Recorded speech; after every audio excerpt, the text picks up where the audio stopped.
मोर्चा में आपको कॉल करता हूँ मैं।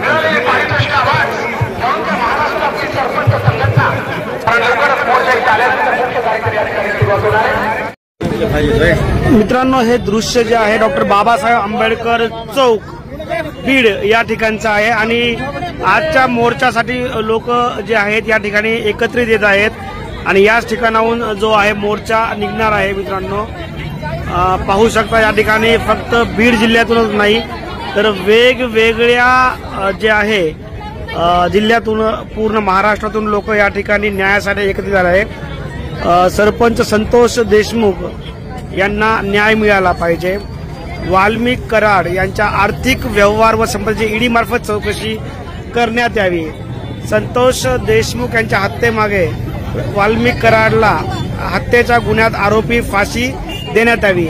अशा वेगवेगळ्या मागण्या ज्या आहे या ठिकाणी लोकांनी या ठिकाणी मांडलेल्या आहेत आणि पावसा काळे झेंडे, काळे कपडे, काळ्या रिबिन्स, काळ्या साड्या लोकांनी म्हणजे या ठिकाणी निषेध व्यक्त केलाय। दुसरा महाराष्ट्रात जे संतोष देशमुख सोबत झालं ते महाराष्ट्रात कधीच कोणासोबत होऊ नये पुन्हा, यासाठी हा मोर्चा आहे। आणि संतोष देशमुखाच्या कुटुंबाला किंवा त्यांचं कुटुंब नाही, ते आता आपलं कुटुंब आहे, न्याय मिळण्यासाठी हा मोर्चा आहे आणि सर्व लोक रस्त्यावर उतरले आहेत। धन्यवाद।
मित्रांनो, हे दृश्य जे आहे डॉक्टर बाबासाहेब आंबेडकर चौक बीड या ठिकाणचं आहे आणि आजच्या मोर्चासाठी लोक जे आहेत या ठिकाणी एकत्रित येत आहेत आणि याच ठिकाणाहून जो आहे मोर्चा निघणार आहे। मित्रांनो, पाहू शकता या ठिकाणी फक्त बीड जिल्ह्यातूनच नाही तर वेगवेगळ्या जे आहे जिल्ह्यातून पूर्ण महाराष्ट्रातून लोक या ठिकाणी न्यायासाठी एकत्रित झाले आहेत। सरपंच संतोष देशमुख यांना न्याय मिळाला पाहिजे।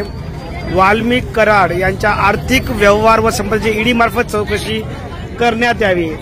संतोष देशमुख यांच्या हत्येमागे वाल्मिक कराडला हत्येच्या गुन्ह्यात आरोपी फाशी देण्यात यावी।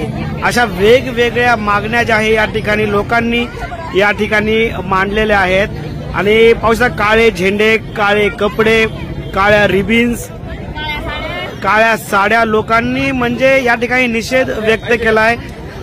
दुसरा महाराष्ट्रात जे संतोष देशमुख सोबत झालं ते महाराष्ट्रात कधीच कोणासोबत होऊ नये पुन्हा, यासाठी हा मोर्चा आहे। आणि संतोष देशमुखाच्या कुटुंबाला किंवा त्यांचं कुटुंब नाही, ते आता आपलं कुटुंब आहे, न्याय मिळण्यासाठी हा मोर्चा आहे आणि सर्व लोक रस्त्यावर उतरले आहेत। धन्यवाद।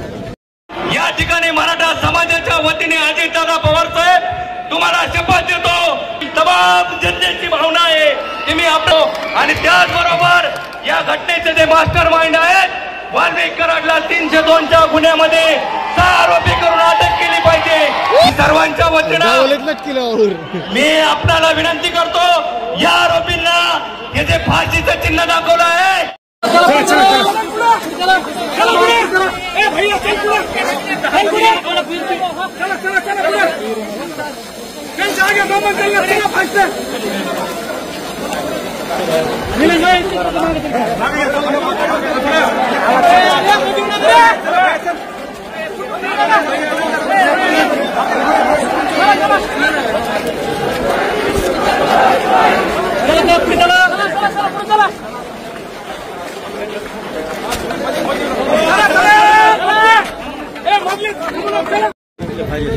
मित्रांनो, हे दृश्य जे आहे डॉक्टर बाबासाहेब आंबेडकर चौक बीड या ठिकाणचं आहे आणि आजच्या मोर्चासाठी लोक जे आहेत या ठिकाणी एकत्रित येत आहेत आणि याच ठिकाणाहून जो आहे मोर्चा निघणार आहे. मित्रांनो, पाहू शकता या ठिकाणी फक्त बीड जिल्ह्यातूनच नाही तर वेगवेगळ्या जे आहे जिल्ह्यातून पूर्ण महाराष्ट्रातून लोक या ठिकाणी न्यायासाठी एकत्रित झाले आहे. सरपंच संतोष देशमुख यांना न्याय मिळाला पाहिजे. वाल्मिक कराड यांच्या आर्थिक व्यवहार व संपत्तीची ईडी मार्फत चौकशी करण्यात यावी. संतोष देशमुख यांच्या हत्येमागे वाल्मिक कराडला हत्येच्या गुन्ह्यात आरोपी फाशी देण्यात यावी. अशा वेगवेगळ्या मागण्या ज्या आहे या ठिकाणी लोकांनी या ठिकाणी मांडलेल्या आहेत. आणि पाहू शकता काळे झेंडे, काळे कपडे, काळ्या रिबिन्स, काळ्या साड्या लोकांनी म्हणजे या ठिकाणी निषेध व्यक्त केलाय. दुसरा महाराष्ट्रात जे संतोष देशमुख सोबत झालं ते महाराष्ट्रात कधीच कोणासोबत होऊ नये पुन्हा, यासाठी हा मोर्चा आहे. आणि संतोष देशमुखाच्या कुटुंबाला किंवा त्यांचं कुटुंब नाही, ते आता आपलं कुटुंब आहे, न्याय मिळण्यासाठी हा मोर्चा आहे आणि सर्व लोक रस्त्यावर उतरले आहेत. धन्यवाद. या ठिकाणी मराठा समाजाच्या वतीने अजितदादा पवार साहेब तुम्हाला शपथ देतो. तमाम जनतेची भावना आहे की मी आपलं आणि त्याचबरोबर या घटनेचे जे मास्टर माइंड आहेत वाल्मिक कराडला 302च्या गुन्ह्यामध्ये 6 आरोपी करून अटक केली पाहिजे. सर्वांच्या वतीनं मी आपल्याला विनंती करतो, या आरोपींना हे जे फाशीचं चिन्ह दाखवलं आहे